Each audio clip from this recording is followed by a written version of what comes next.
This is plugged in. You go. Yeah, I think you have to push a little button at the bottom.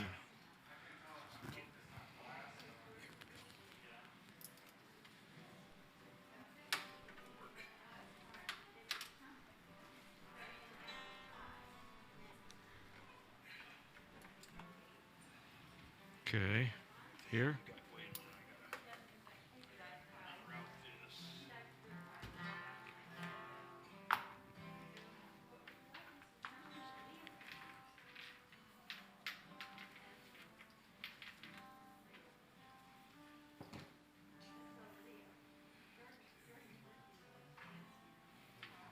Wow.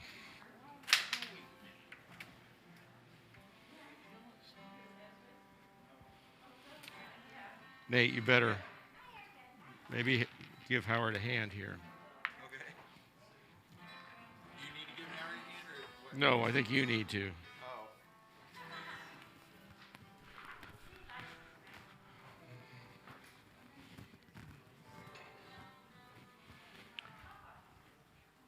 Kevin, when we get started, you'll want to be on stage. That's fine. Okay? Because even though there's a little chatter between Katie and myself, then we'll pretty quickly go over to you. Because you're. Are we ready right now? We will be ready. I think we're going to be ready in about 5. What? Hi. Hey, is this the Mevo? Oh. Hey, we're running just a little bit late here on the Wild Rose Moon Radio Hour set. My name is George Schricker. Ryan Meir is right here at my right, and he is running this whole show today. So you can give him a little online clap, and we're getting ready. We're going to have today on the radio show. We're going to have the Mount Olympus Players. And they're all lined up and getting ready to do their thing. This is the third script from our intern, our wonderful Hope College intern, Katie Smith, who's waving at you right now. And she's come down from Hope College, to, and you are, I know you're not on mic, so you'll have to scream it, but are you a communications major? Or I am a communications major. They've changed all. What used to be speech and theater for me turned into communications because communications they're intertwined just like we try to intertwine them right here. And my gosh, look at that. The heavens opened up and somehow, oh, it must be the presence of Nate Butler all the way from Goshen. Yeah. Okay, so we'll be ready pretty quickly to start the Wild Rose Moon Radio Hour.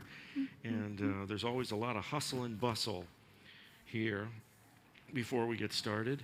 And so, let's see, where are we? George. Yes. Actually, Katie, can you check the... I can check this mic because we have support from Marshall County Community Foundation. This is the exciting part. That is amazing. This is the mic check. Okay, John Baylor. Yes, sir. Speak into that there microphone again. Speaking. Check, 1, 2. Great job. All right, let's hear Thank that you. acoustic.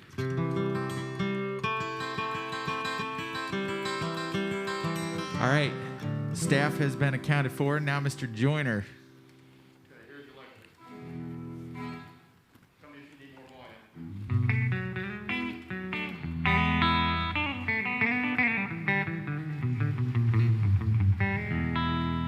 No, but for my sanity, we need to move that to a different input. That's fine. Where do you want?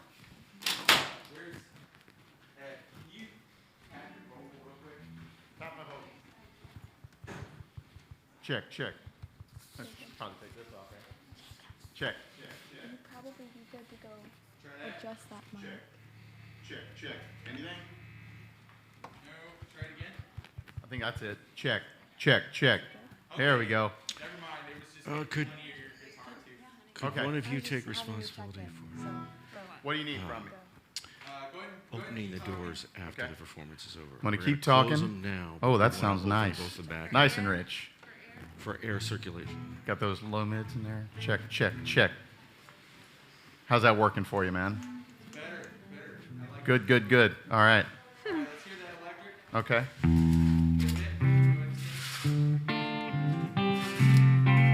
Okay. Life is a hospice. That's what you said. As if to brush the shadows from your bed. One final whisper before you rose to go. Life is a hospice. That's the only truth I truly know. That working for you? Sounds fantastic. I actually play that on the acoustic, so why don't we check that acoustic now? Yeah, that's great.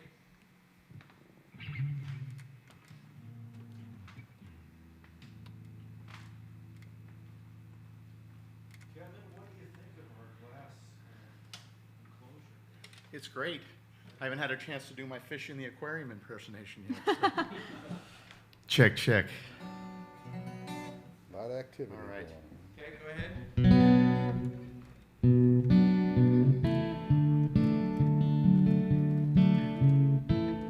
Life is a hospice. That's what you said. As if to brush the shadows from your bed. One final whisper before you rose to go. Life is a hospice, and that's the only truth I truly know. Out there beyond your window, autumn grew shy. Colors fade and like the sunset in your eye. All veins and paper, frail edges curve, ready to fall at any moment into the whirlpool of the world. Hey, everybody. Life Set up for the is show, a doing a little bit of sound check. How we looking? Hasn't Good. actually started yet, so. Sounds we're doing a it little sounds bit. fine. I was trying to throw a little reverb on, but Oh, that's fine. I don't know, something's gotten jacked up here. Let's check on your. Are you hearing your vocals come back? Oh, I can through hear the everything wedge? great, man. Okay, cool. Yeah, don't touch a thing. All right. We are real close then. Basically, George, I just got to get my computer to talk to the internet so it will authorize my Pro Tools license, and we're good.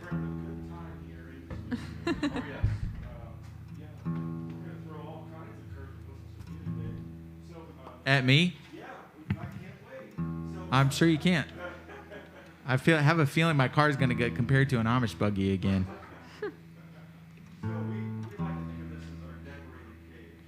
Great. I'm glad to have inspired you. Retroactively.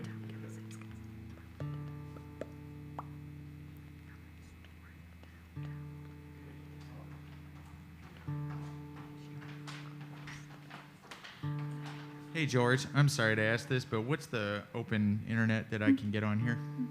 Is it Moonglow? Is that Moonglow?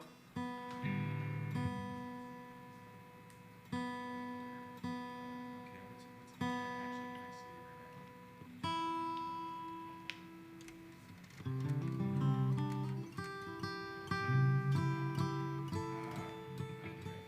internet?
She's awesome.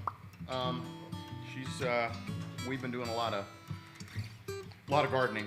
Hey, Katie, can you say something real quick? Mainly Yes, her, I but can I've been- say I've been something. Support Uh-huh. on that. So nice harvest, not just flowers, but also tons of vegetables. Made a nice pasta sauce out of some yellow boy tomatoes and Roma tomatoes the other night. And a little eggplant. But doing that, she's taking up watercoloring. She's still doing real estate, but she's being real selective, 'cause, you know, of everything about which houses she's. Hey, willing to readers, go can in you and guys check your show. mics real quick? That's you, Levi. I think it'd be really cool right now to swing on a chandelier. I don't know if you got it somewhere, but I think that would be a really entertaining way to enjoy this Saturday. Okay, do I keep talking? Check. I love checking. Czechoslovakia. Learned how to spell that in 5th grade. Didn't do well. Do you need to adjust it, or are you comfy? You're Okay. close to it, but.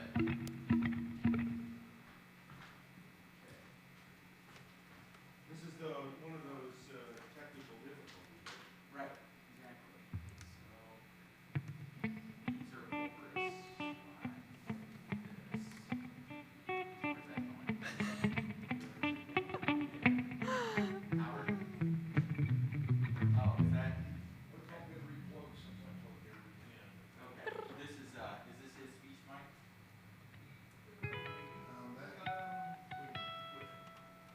It's got blue in it. Whatever you got there is going over to that percussion area, it looks like.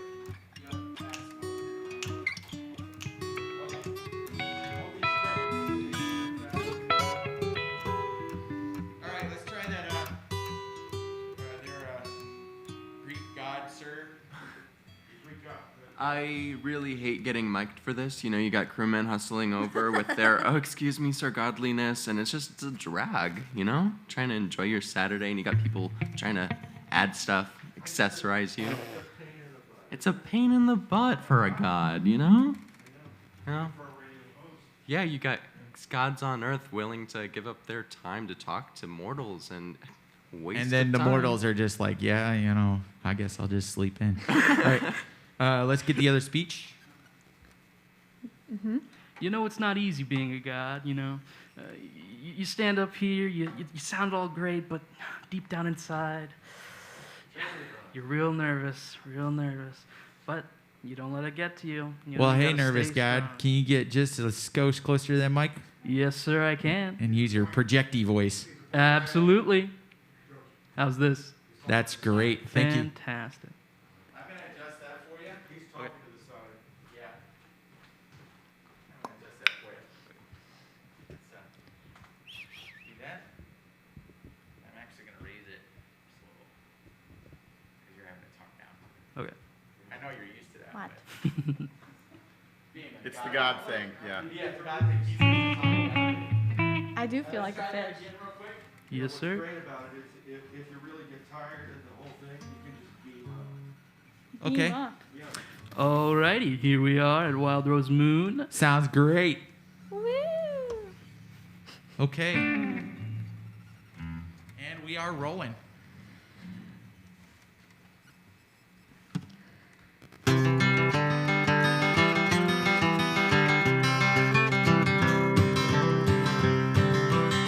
Some rain must fall, and you'll get wet as your sorrow calls.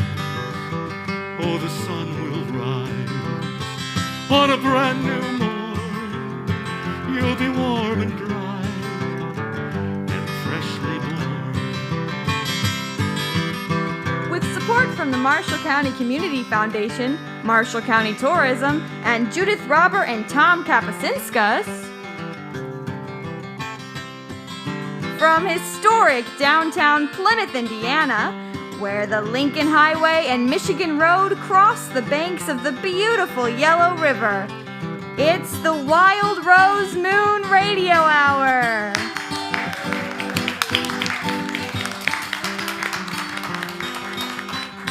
Tonight, we have a new show coming to you inspired by the creative and necessary concepts of plexiglass, face masks, and hand sanitizer.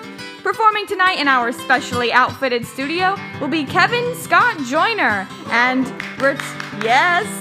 returning the Mount Olympus players Levi Crawford, Jacob Moreno, and me, your guest announcer and Hope College private investigator, Katie Smith.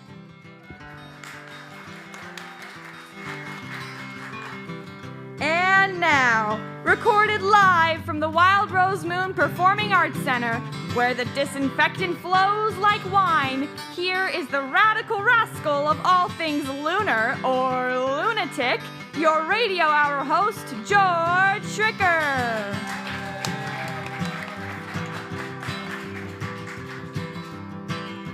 The river goes round, around the bend. The river goes round, round, round till the very end. And when it stops again. It won't be long till the river goes round. It won't be long till the river goes round and round and round. Well, welcome to the Wild Rose Moon Radio Hour. It's always such a thrill to be here, and we're here, I guess, for the last time. I hope it's not the very last time, but the last time of having our guest announcer from Hope College and our all-around incredible intern at the Wild Rose Moon, Katie Smith. And let's give Katie a big hand, crew. Aww. Yeah. Thank you. Good. So, Katie, you've had a pretty good time here. Has it worked out fairly well? You've done. You're doing your third radio show today. I am. So exciting. I know. Me too. What gave you the idea for this initially? We talked about that? I don't think we've quite talked about what. I think you were reading a book or something. Yes. Over the summer, I started reading the children's series Percy Jackson, and that's all about the Greek gods and what it's like to be a demigod in the modern day. And I was just reading it because COVID is not a very fun thing to go through. And I needed something just like lighthearted and funny and sweet to read. And so through that, I kind of got the idea for our Mount Olympus radio hour. Well, it'll be great doing the third one of these today. Yeah. I'm excited about that. And we have a very special show today. We have someone on the show that I have been thinking about since the inception of Wild Rose Moon 5 years ago. I've seen this gentleman and his wife perform on the streets of South Bend, and I saw them perform at a small art gallery's kind of opening once, and I was just mesmerized by their work, and I'm sure we'll get it's Kevin Scott Joyner is here. Let's give him a big hand. Yeah.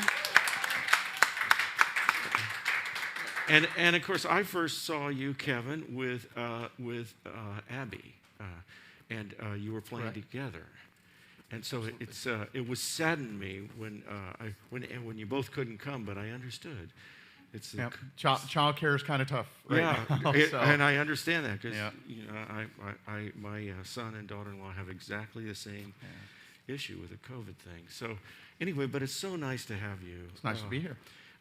You're such a talented gentleman, and when I heard your songs and songwriting, it just lit me up with the sense of history that is in your music. I just am amazed by the musical influences you've absorbed that I can hear in your work. So that's, I think, a great tribute to you. Well, thank you. Why don't you play one of those great songs for us? All right. Well, I hope this is a great one. I'll let you all decide. So.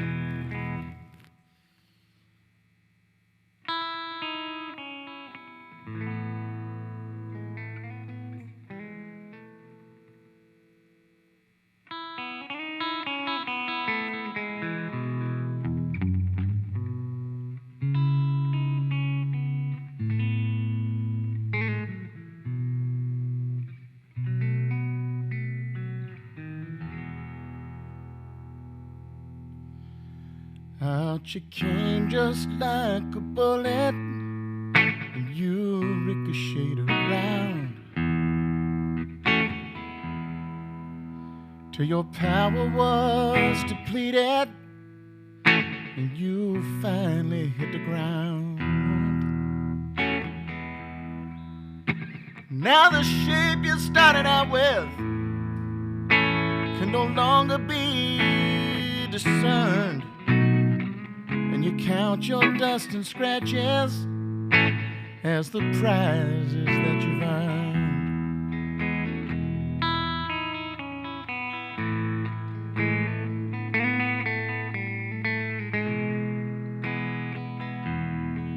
You've been marked and you've been measured, you've been cataloged and filed. Your talent's been repurposed and your childhood dreams reviled. There's a checklist in your heart now, and you cherish every page as you're living on your own terms in this decorated cage.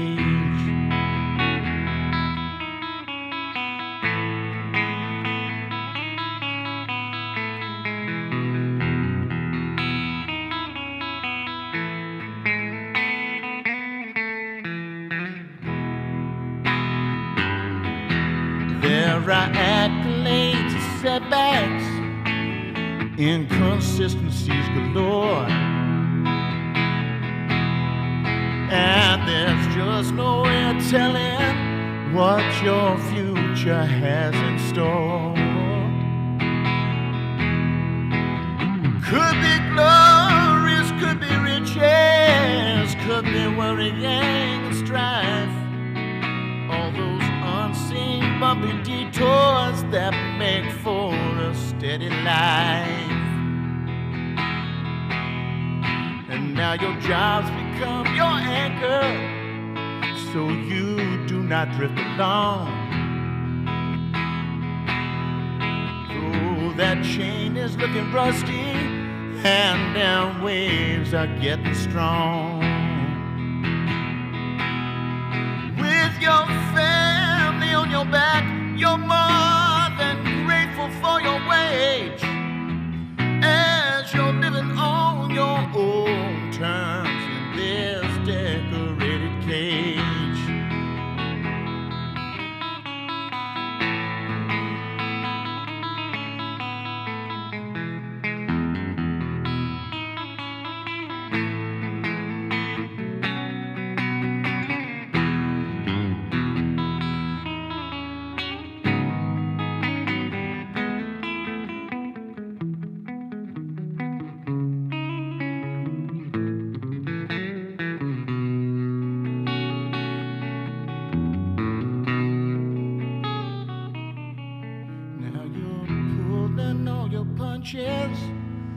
You're putting in the hours, and you measure out your freedoms in long naps and in cold showers.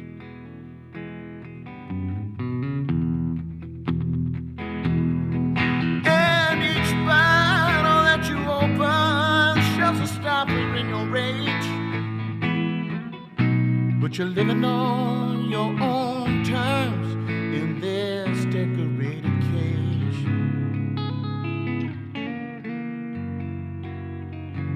At least you're living on your own terms in this decorated cage.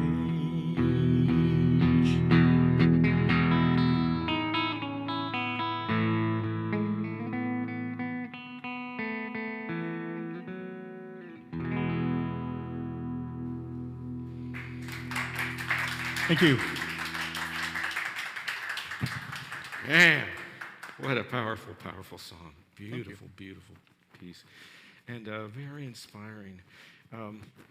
You know, I sent you some questions in advance of our talks. We like to do that now, so Yeah, that's great. don't surprise you. And I was thinking about one of those questions had to do with influences. And man, I'm like wrapped up in my head at trying to get to all the influences that have made this song. But I was hoping maybe you would at least hint at some that have, inspired your work. Okay, well, on this particular song, when I jump into a song, unless it's say a commission piece or I'm doing some project where I want to do something specifically in a style, I don't tend to think too much about what I want the song to sound like. I just kind of let it start to develop on its own. Right. But when you do have a lot of influences, and I've been fortunate enough to have experienced so many different types of music, in my life growing up. Dad was a country and western performer who also loved a lot of 70s singer-songwriters and 50s rock and roll, Southern gospel and stuff. I grew up in the South mainly, and so I got all of that, and then my sisters were into pop and rock, and I got into skate punk for a while, and I was a little breakdancing b-boy when I was a young kid, and all this stuff. So I've just had a lot of influences, but this song in particular, I think probably lands closest to like Van Morrison territory a little bit. I mentioned that in my questions. I remember you asking if Van had been an influence, and I definitely say so. I'm particularly drawn to his Caledonian soul thing, as he calls it.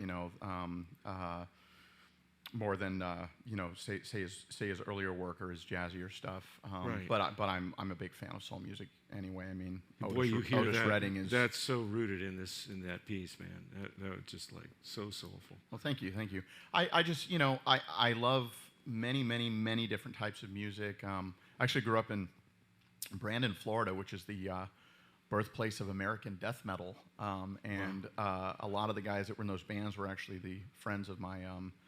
The older brothers of my friends when I was growing up, and so Did you do that too?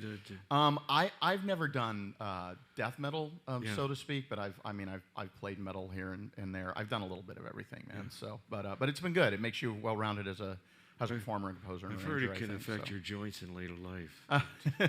Yeah, and the voice too. I think particularly these guys sound like they're gargling with Ajax, when they get done with the show. So. Yeah. Okay. But hey, it's now you were actually born in England. That's an interesting story. Yeah. So my dad, my family's American, and I am too. Although I do have dual citizenship. But my dad was a GI and was stationed over there. We lived off base in a village in Debenham, or in Suffolk County called Debenham, and I was born on British soil and everything. And my dad was in a band called, I believe it was Jim West and the Texans, which is funny because my dad was the only American in the band. But at the time, they were the most popular country and western band in the country. They used to be on the BBC, and they played like really big, famous theaters and stuff like that. And they did a tour of Europe and played NATO headquarters and all this kind of stuff. Well, the lead singer was really the guy, and he they got, I think, a 6-album deal, and then he was diagnosed with a brain tumor, and he passed away about 2 weeks after that. Oh. So that band ended up not going anywhere. And then he was in my dad was in another band there, and he was in bands over here, and a little bit of radio play here and there. And but we were there. But you're steeped in it. Oh, absolutely. We were there for. I moved back.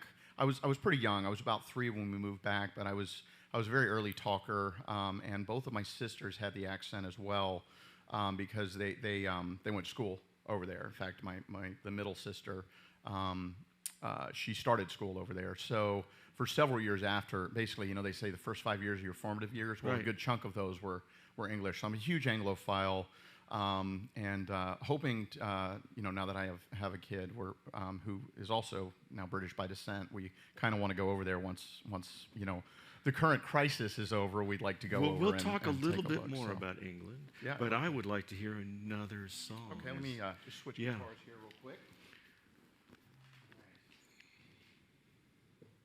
So speaking of the present crisis, this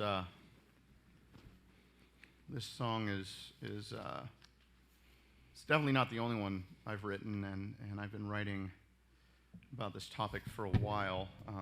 I've got a lot that kind of coming through the pipeline, hopefully soon. But I think you'll get an idea what this song is about.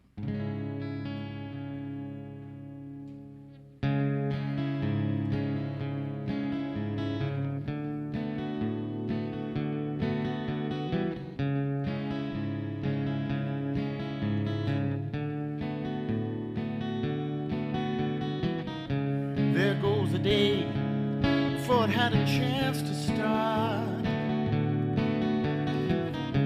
There goes another mother with a broken heart. There goes another future, all its potential blown apart. There goes a day before it had a chance to start.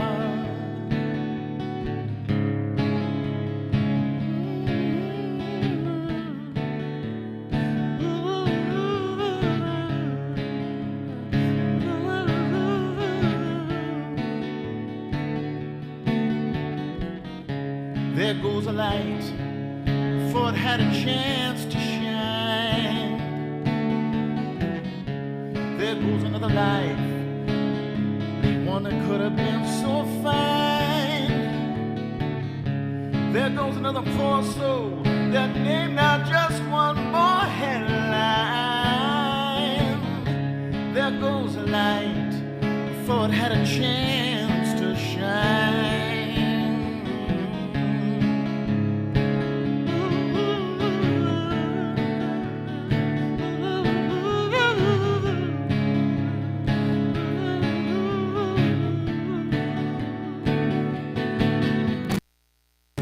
There goes a child before they had a chance to grow. There goes another dream we will not get to know. There goes another killer some judge will say is free to go. There goes a child before it had a chance to grow.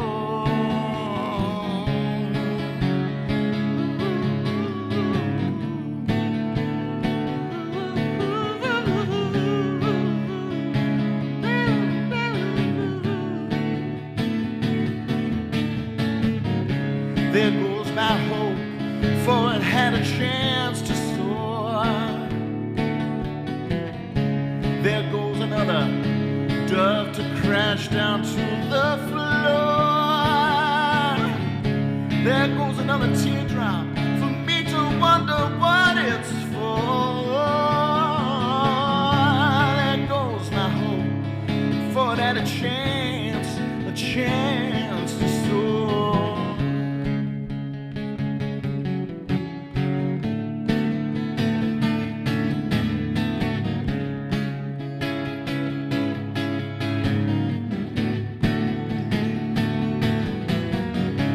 There goes a day before it had a chance to start.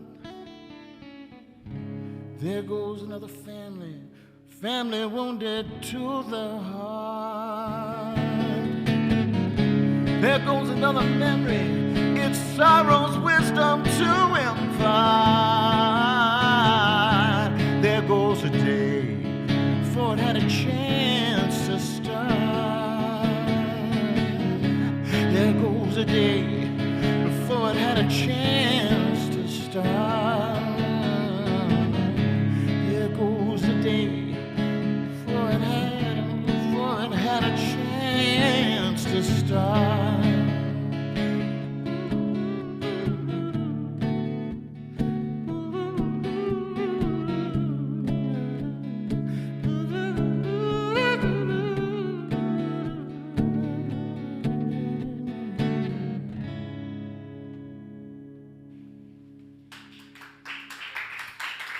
Thank you. Man, that's a sacred text, man. That's a great song. Thank you. Beautiful, beautiful song. Right, that comes right out of the heavens. That's social justice. You know? Yeah. It comes you know, there's some songs that just sort of write themselves. You know, they just kind of fall out onto the page, and that was definitely one of them. You don't get in the way of it. You just kind of let it happen, and that was I want to say, you know, one of those 5, 10, 15-minute songs, just in and done. Fairly straightforward on the lyrics. Sometimes it's best not to hide something too much in poetry. You can be poetic with it, but you know, but the general message and what's going on, a lot of times it's best to be straightforward with it, especially on something so crucial an issue. You know. Kevin Scott Joyner, I am not going to have enough time to talk with you today. I know that already, just from listening to your fine work. I want to spend the afternoon in interview, but we have to go on to another segment of our show. So we're going to do that, and up next we're going to have the Mount Olympus Players. Okay. A little shift in tone, but quite lovely. All right. Well, I'm looking forward to it. From Judith Robert and Tom Kapasinskas, the Marshall County Community Foundation, Marshall County Tourism, and the Friends of the Wild Rose Moon. You're listening to the Wild Rose Moon Radio Hour.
What's wrong, Apollo? I hate getting mic'd for this. Some crewman hustles over with, "Oh, excuse me, Sir Godliness, and this'll be quick, and sorry for touching your silk shirt, I didn't mean it."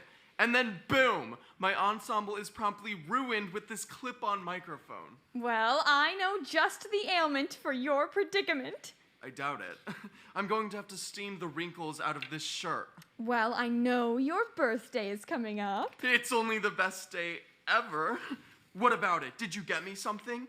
Oh, please tell me you didn't get me more books like last year. I thought you would enjoy them. How was I supposed to know? They were encyclopedias, Athena. Yeah, special edition encyclopedias. No matter. I refrained from getting you more books, but I do have a present for you. Oh, goody. What is it? A pretty pony?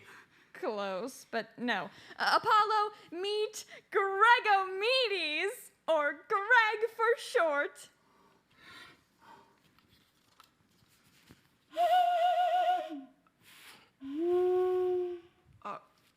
Are you aware of the fact that you've just given me a bird and not a pretty pony? Oh, it's not just any bird, it's an owl. You know, I made them. Yes, you created owls. We know. Athena did. No, not who. Who? You did. Athena. Ugh, let's just get on with the show. He'll grow on you, I promise. But yes, on with the show. Oh, Hermes.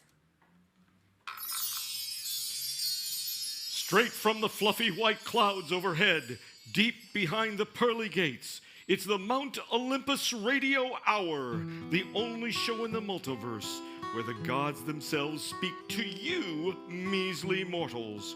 Now, without further ado, it's everyone's favorite duo, the gods of poetry and strategy. it's Apollo and Athena. From the mountain of the gods, Athena and Apollo host a radio show.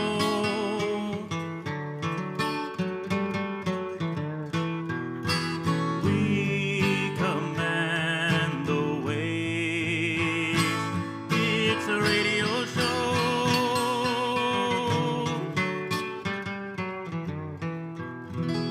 Welcome back to the radio hour, mortals, nymphs, and satyrs alike.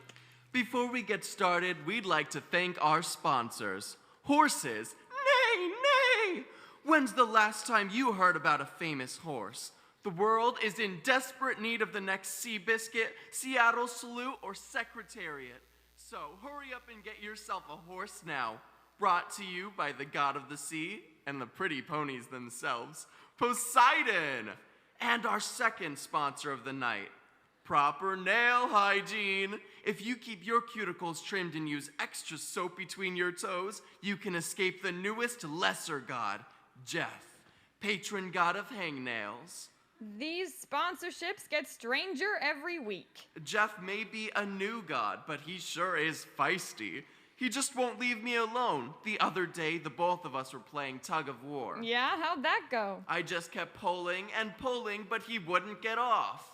Today we have a very special guest of a very high reputation. In fact, he's almost like a next-door neighbor. Please help me welcome the Aztec god of the sun, Tonatiuh. Greetings. Thank you both for having me on the show today. Your Mount Olympus is very different from my Ilwicat Tonatiuh. Oh my goodness, bless you. He didn't sneeze. Oh, sometimes you're slower than a turtle in heat. Tonatiuh, you're talking about the third heaven of the Aztecs, right? Yes, with Greeks there is one Mount Olympus, the only home of the gods. With Aztec beliefs, however, there are 13 heavens. Mine, Ilwicat Tonatiuh, is where the sun rises. It's my home. You get a place all to yourself? How luxurious. I am constantly being bothered by my siblings and cousins here. It's a drag. Some might say it's luxurious, yes. I said it's luxurious just a second ago. I did. I believe it is the owl speaking.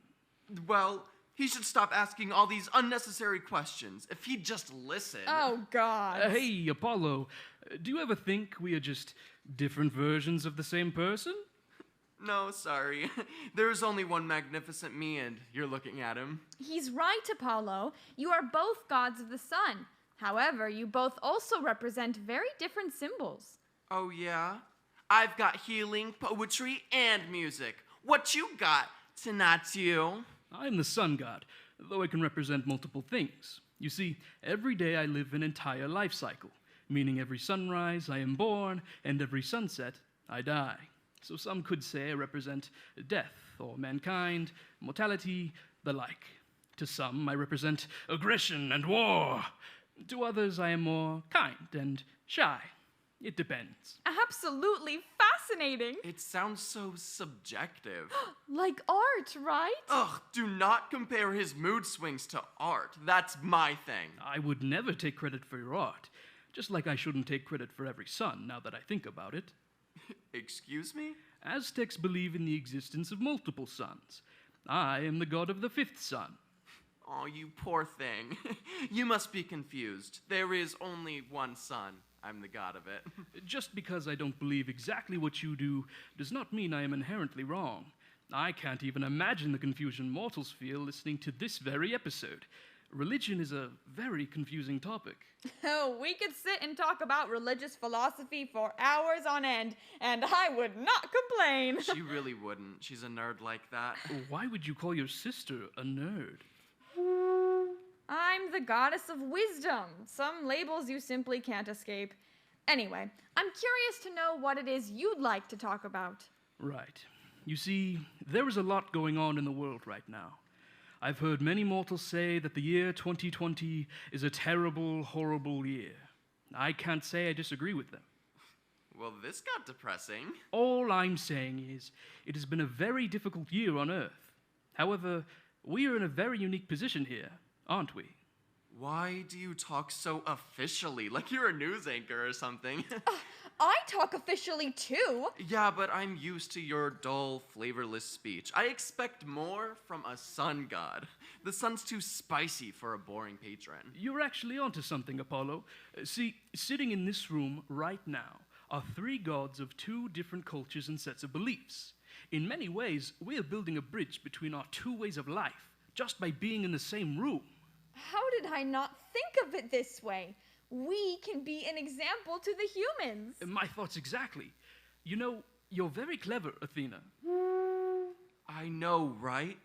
Boring! Tsunatsu, I don't know how important gods in your culture are, but for us, the mortals are absurdly lucky to be able to hear us at all. We could literally talk about anything we wanted.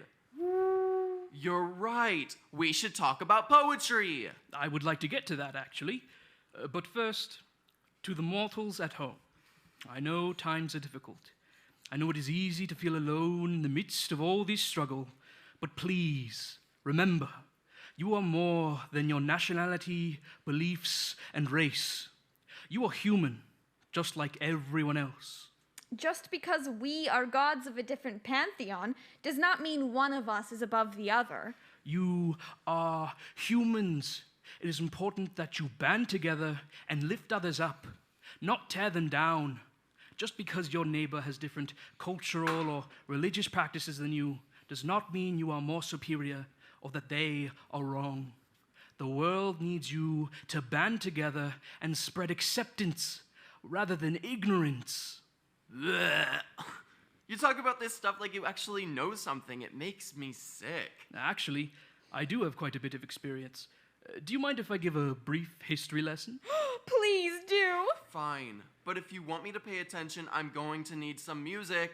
Actually, lucky for you, your birthday present was trained in smooth jazz. Gregomedes, where'd you fly off to? When Spanish conquistadors took over the Aztec Empire, our temples were destroyed. Our people were forced to assimilate to Christianity, and our culture was erased. I believe it was a lack of empathetic understanding. All they saw in my peoples was a lifestyle they did not understand. But unfortunately, that ignorance was all it took. Now you two, being Greek gods, might be able to relate to me here. Yes, Aztec and ancient Greek history is still taught and discussed, but followers of our cultures are very rare. Do you understand now, Apollo? Oh boy, do I understand. You'd think being as sexy as I am, Mount Olympus would have more mortals bowing down. Unfortunately, our tactics have come down to your level of attractiveness. It saddens me. Don't turn on me, Greg.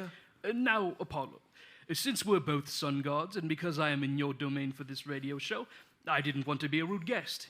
I wrote you a haiku to show you my respect for all you've done for the mortals, and for your birthday. Wait, really? You wrote me a haiku? That's my favorite kind of Japanese poem. Oh, Tonatsu, how kind. The gold sun rises. Music flourishes about. Pure happiness blooms. You want to know what I have to say to that? I am Apollo, and you're the god Tsunatsu. I don't hate your guts. Apollo, that is the kindest thing you have ever said to a guest on this show. I've got more where that came from. Aztecs are so cool. I would like to learn some more. Could you please teach me? I'd be happy to. In fact, I've also brought a gift for Athena. Oh, you really didn't have to. Here is the marigold, the flower I created for the Aztecs. Oh, would you look at that? I feel another haiku coming on. Marigold fever, sunny orange and small petals, from the fifth sun's god. That's lovely. You know, the fifth sun is technically the current sun that we know and love each morning. Oh, interesting. All I know is that I created the sun. Maybe I created the fifth sun. You and me both, buddy. Thank you for joining us tonight, Tonatiuh, and thank you for the marigold. It is beautiful. You know, I admire you. You remind me what us gods should be doing for our mortals, setting an example for them to follow. We're truly lucky to have you as our neighbor. Thank you very much. I'm just as lucky to have you. And Apollo, stay fierce, will you? Oh, look at us. We're like buddies. You stay sunny and sweet, okay? Okay. And if you ever need any sun-related help, maybe we can put our expertise together sometime, yeah? That would be splendid. It would be a whole production. I can see it now. This summer solstice, two worlds collide in a never-before-seen epic adventure to do something with the sun. Sounds fun. Oh, it'll be more than fun. It'll be standing ovation worthy. Exactly. We'd like to once again thank our sponsors. Are you unsure of what your next favorite animal should be? Are you hesitant at which creature to visit at the zoo? Consider owls, brought to you by me. If sweet Gregomedes wasn't good advertising, I don't know what is. You got me, Greg, just to advertise your creation?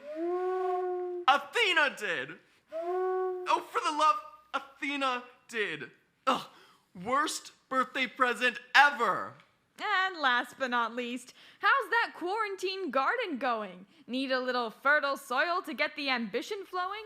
Consider calling Demeter, goddess of manure-loving plants. Tonatiuh, bring Hermes in with me, won't you? Of course. Oh, Hermes! Thank you for joining us on the show tonight. We impart upon you the will to give back to your community. Be kind to your neighbor this week and unhinge your biases. From everyone here in the radio show studio tonight, Apollo, Athena, Tonatiuh, and me, your announcer Hermes, we send our warmest regards from the Mount Olympus Radio Hour.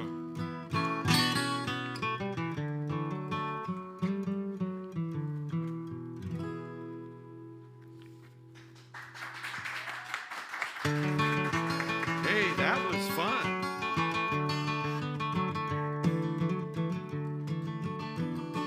How nice to be singing.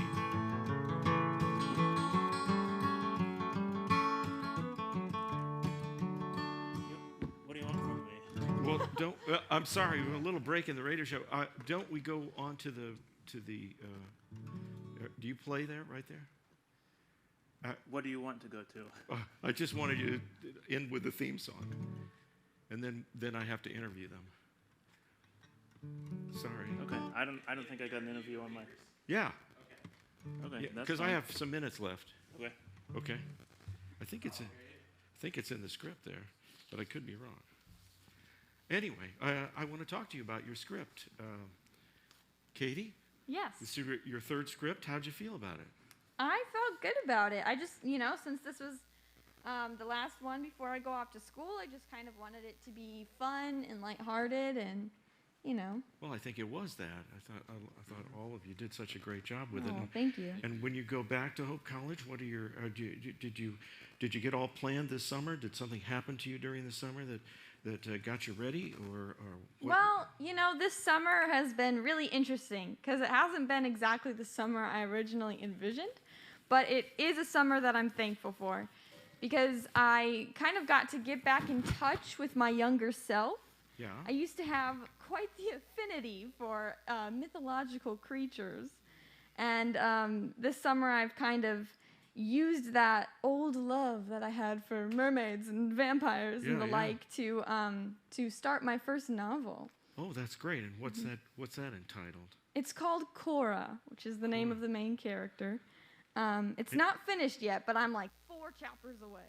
Okay, will there be a way somebody can read that novel? Well, the first draft is currently on Wattpad, which is a For website. those of you who want to get on Wattpad. Mm-hmm. That's great. That's a terrific. How about you, Levi? What are you doing? You're getting ready for summer, and did you have an interesting summer? Yeah, I had a really good summer. I was like a lot like Katie with my creative endeavors. I've had a guitar sitting in my room for like 4 or 5 years, and I finally learned how to play some songs. So that was really nice. I got in touch with my poetic side, which I hadn't experienced before, and I got some good starts on some plays that I've been writing, and got close to finishing a couple. So it's been a fairly productive summer. Boy, you have all been diligent. And Jacob, so what have you been doing this summer? For a long time, I've been planning to like get into voice acting work and stuff like that.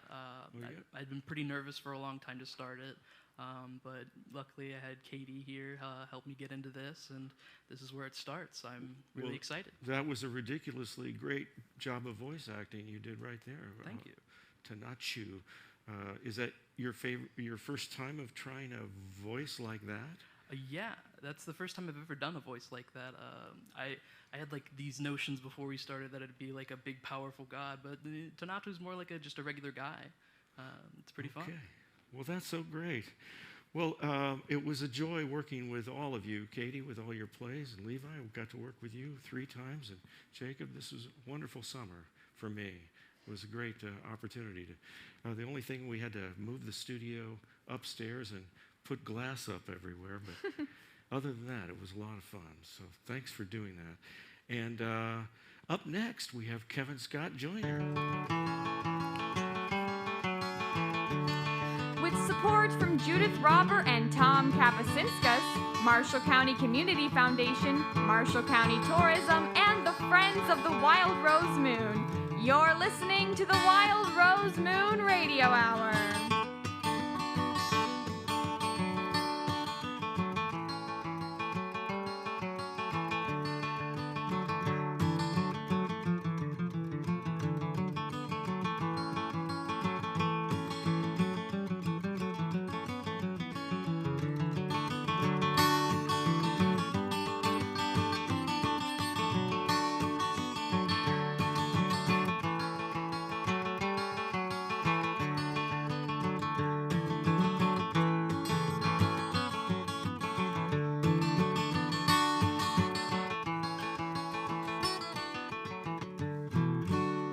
Well, welcome back to the Wild Rose Moon Radio Hour.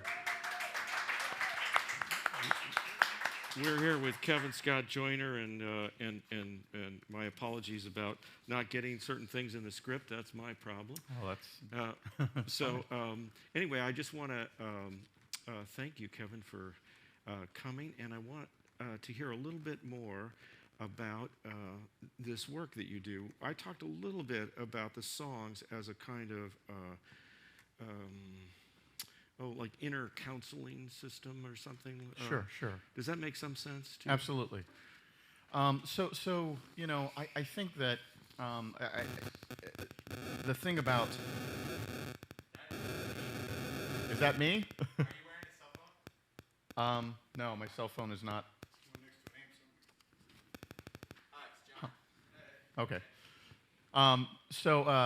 Anyway, live shows, right? Oh, right, live shows. Live shows. For me, usually the sort of the inner struggle, I think, as you had mentioned, happens beforehand, and then the song is the process of getting out kind of what you've learned. Now, sometimes as you're writing something, it'll reveal itself in the lyrics that you maybe didn't realize, and also, like, I'll come back to a song years later and realize there's something in the song that I hadn't picked seen, up then, right. which is great. I mean, the songs are always new, and I think songs always should be new. You know, there's a certain aspect when you perform a song, you try to get back to the initial state you were in, you know, emotionally, spiritually, or whatever, when you're doing that. But there's also the important part of you know, expressing in the moment how you feel and how's the song affecting you now. And I try to do a little bit of both, and always bring whoever I am at the moment to the song, and then, you know, the audience is going to read the song and interpret it however they want to, and, you know, there's a certain validity with that as well, because once it's out there, it's its own thing, and it's going to affect people however it affects them. Sometimes I think of songs as being sort of inner prayers that the songwriter says both for themselves and for the audience, you know, and that by being challenged with the job of taking this song around and sharing it, one experiences that as the inner part of that, the inner growth part of that, because the lyrics just continue to wash over you like a prayer would, you know, it just continues to come back. Yeah, I mean, there's there's certainly the spiritual side of it, and I mean, there's a reason that choruses almost have a chant-like quality at times. Right. We come back to them. They represent the theme. There's almost a I don't want to quite say devotional. It's not the word I'm looking for, but you know what I mean. There's an aspect to it that is it's kind of like devotional, but it's, I think, devotional to yourself in a lot of ways. And I think that's true regardless of what kind of song it is, whether it's a simple melody or a more complex song. It doesn't really matter. Absolutely. But anyway, I would like you to do another song for us. I'd love to.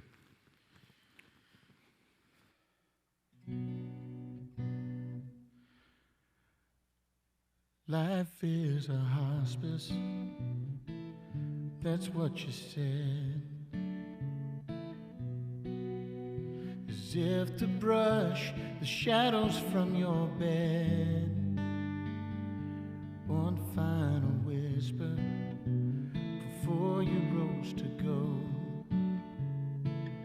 Life is a hospice, and that's the only truth I truly know. Out there beyond your window, autumn grew shy. Her colors fading like the sunset in your eye.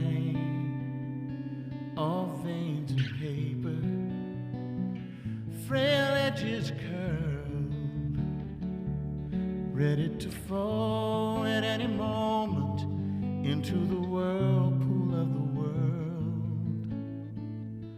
Life is a hospice, that's what you said. As if to brush the shadows from your bed, a final whisper before you rose to go. Life is a hospice, and that's the only truth I truly know. Out there among the gathered, your children wait. Too young for this, but old enough to contemplate the empty armchair, a silent song, and 1,000 questions with an answer we've carried with us all along. Life is a hospice.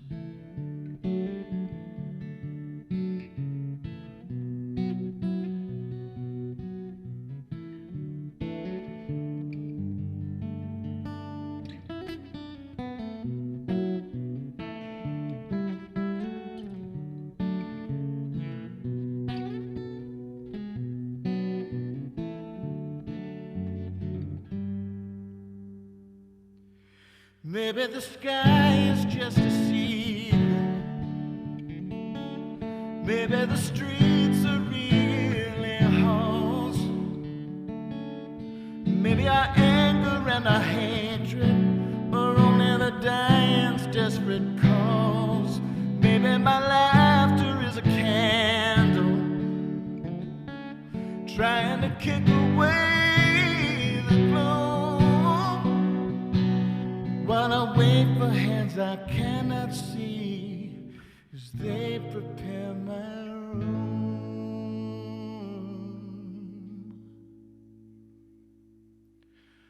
Life is a hospice, that's what you said.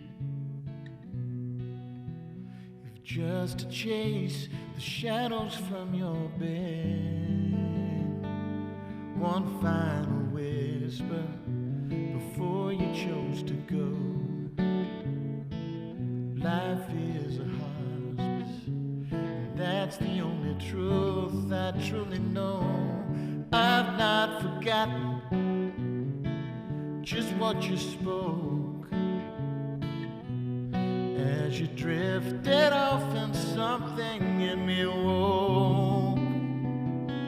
A parting gift before you close the door. Life is a hospice, and that's the only truth I know for sure. Life is a hospice, those were your words, circled around my heart like clouds of black-winged birds. A passing thought before you had to go. Life is a hospice, and that's the only truth I ever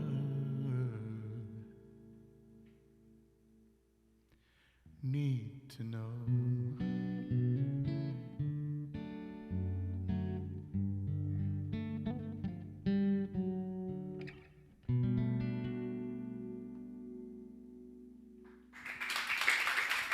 Thank you. Wow. You got to talk to me about that song. It's not an easy one to sing. Right. So that song comes from a direct experience. I approach songwriting two different ways generally. I try to approach the universal through the personal. So I'll write a song that's personal, specific about something that happened to me, but something that hopefully all or most people can relate to. And then sometimes I'll approach the personal through the universal. So I'll create some scenario inspired, by things I've learned, emotional experiences, things like that. And through that, hopefully, it will resonate with people's individual experiences. Well, this one, like I said, is definitely personal experience. I have two sisters, two older sisters. The middle one passed about 6 years ago. It'll be 6 years in October. And she passed in a hospice. And the experience of that, come from a Southern family, big family. I guess my mom literally went in and told the people at the hospice, she's like, we're going to be camped out here. And they were very gracious and allowed that to happen. So, my mom's there. My dad, my stepmom are there. My sister's current husband, her former husband, kids from both marriages, everybody's there. And the front area was like, it was basically like a living room. There's a TV, there's couches and stuff. There's a table where my nieces are doing homework. People are bringing snacks. It's just like a house, yet, 10 feet away, there's a door and somebody's dying behind it. And then 15 feet over here, there's a door and there's somebody dying behind it. And then you've got the sort of the staff, at their desk area, and then a little farther down the hall, there's where my sister is passing away, and then a little past that, there's the meditation room, which is for people to pray and things like that, and then outside people are taking smoke breaks or whatever, or just getting out of the atmosphere of the place, and then across the parking lot there's a pancake house, and people are going over there, and when you're away from it, you're able to laugh and not about that, but just to break the ice and get your mind off of it. And I realized that if you blew away the ceiling of the hospice and you took all the walls and you pushed them out miles and miles and miles and just expanded the rooms a bit, you've got the world. There's right now as we're performing this, I don't know how big you want to make the ring, but you go out 15, 25 miles in a radius, and there's people passing away right now, especially now. But even with as terrible as everything is, if you look at the normal state of things, the uptick in deaths right now is, while it's definitely major, if it wasn't here, it would still be, the situation, and that's life. And so that's inspired me to try and be a lot kinder to people because we do so many things to distract ourselves from that fact. So much of human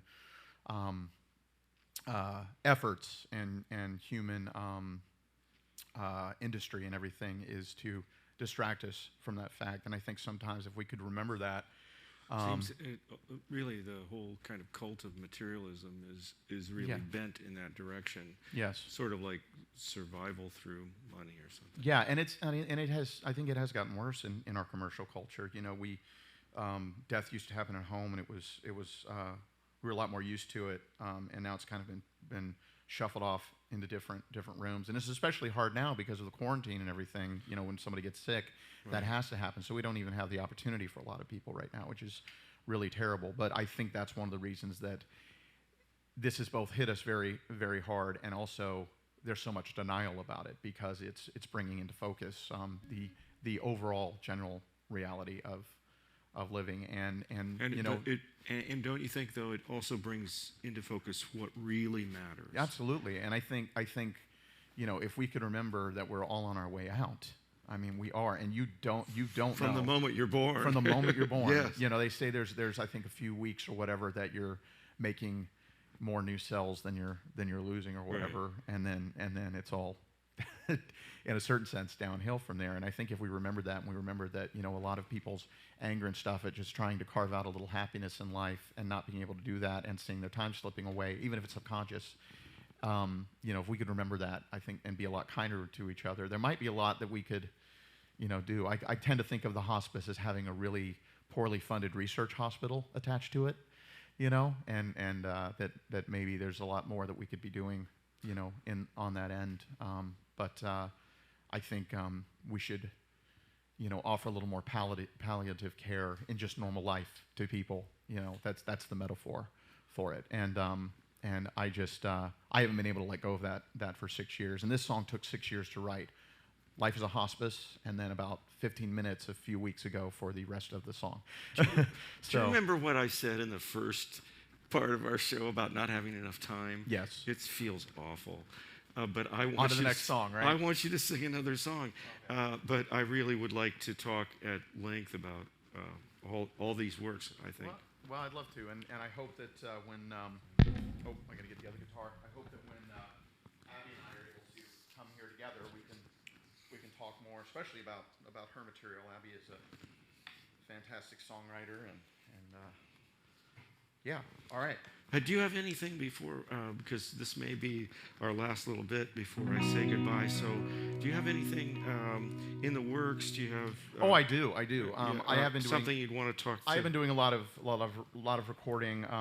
You know, I as anybody that knows me as a fan know, I don't release a lot of material. Recording's really, really hard for me. I'm a little too hard on myself on that stuff, and I'm trying to get over that, and I have been doing a lot of recording.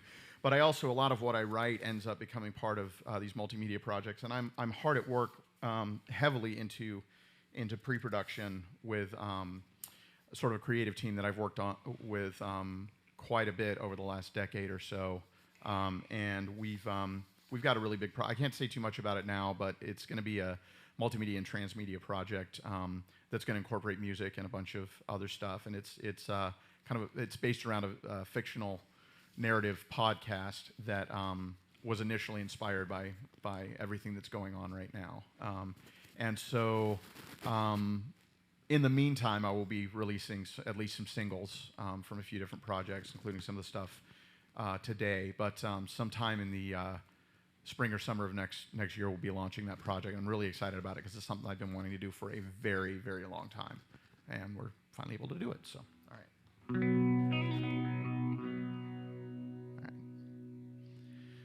Drip, drop, drip, out of rhythm with your heart. From the corner of your disengaged eyes, you watch your life depart.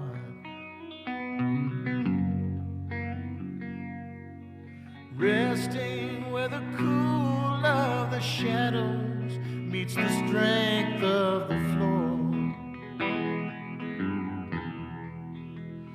You can hear the voice of nameless love crying under the door. Let me in, let me in, let me in. What could ever be that bad?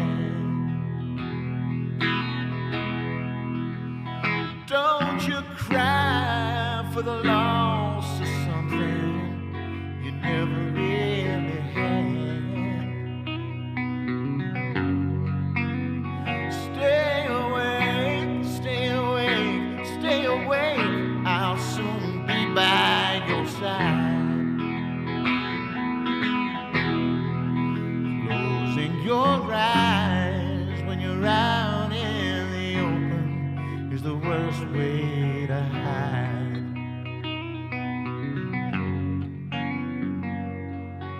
Limp, lunge, limp, out of step with your will. You pull that knife from the hole in your gut, but then you use it to kill. Oh, and all of that blood that you drank, while it might dull the pain, it'll clot in the pipes of your soul till it clogs up the drain. Let me in, let me in, let me in. What could ever be that bad? Don't you cry for the loss of something you never really had. Stay awake, stay awake, stay awake. I'll soon be by your side. Closing your eyes when you're out in the open is the worst way to hide.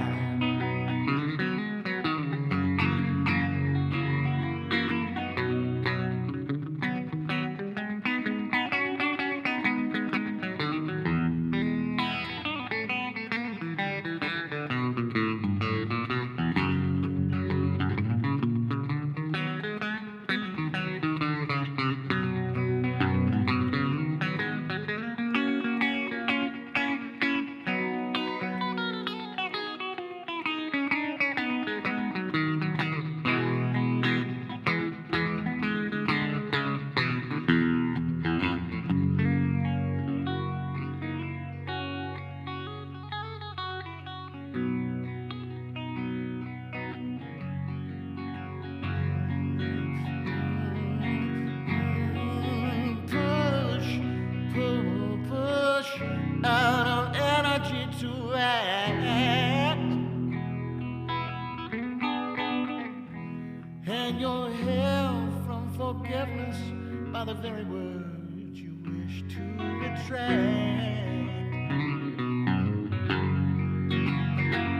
But the cold finger of accusation that is pointed at you is your own, it's your own, it's your own, so you know what to do. But don't you come out, let me in, let me in, let me in. What could ever be that bad? Don't you cry for the loss of something you never really had. Stay awake, stay awake, stay awake. I'll soon be by your side. Closing your eyes when you're out in the open is the worst way to hide. Oh, come on, let me in, let me in, let me in. What could ever be that bad? Don't you cry for the loss of something that you know you never really had. Move away from the door, stare straight into your fear, 'cause it's you who decides just how soon I get here. Let me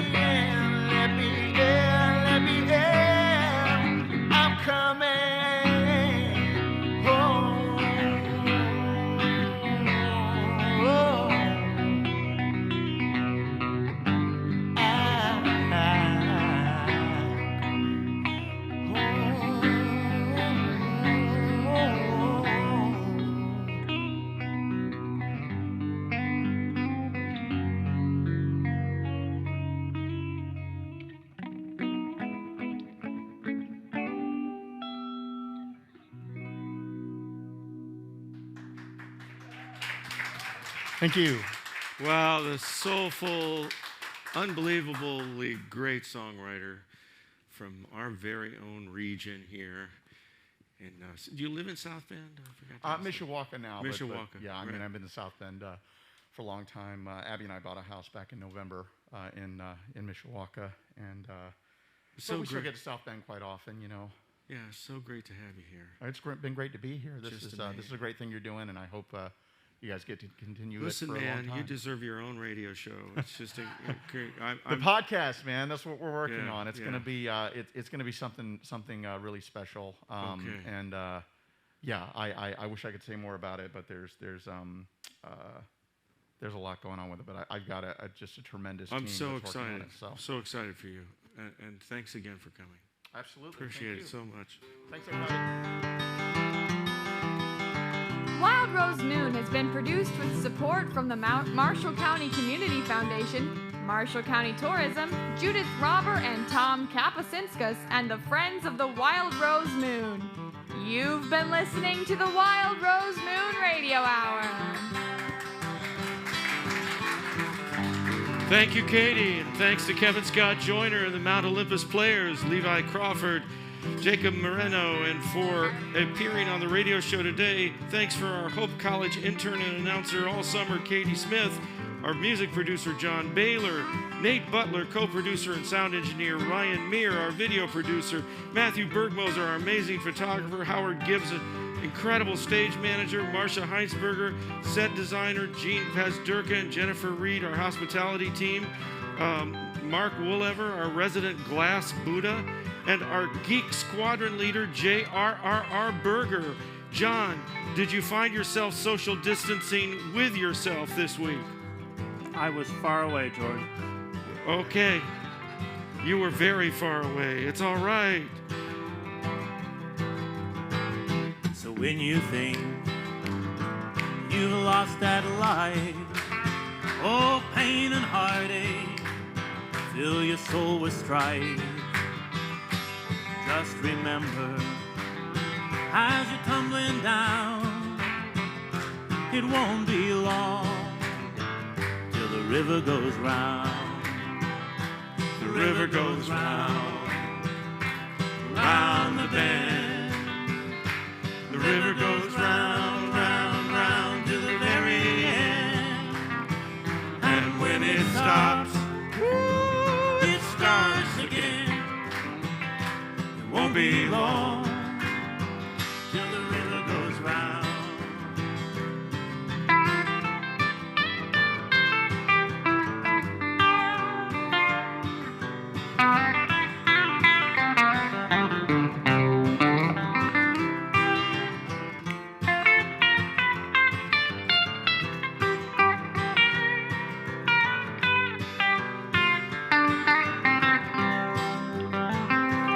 River goes round, round the bend. River goes round, round, round till the very end. And when it stops, It starts again. it won't be long till the river goes round. It won't be long till the river goes round, round and round and round. And that's a wrap, I think. So thank you so much. Thank you so much, everybody, crew. We had a few little technical glitches here and there, but it was fun.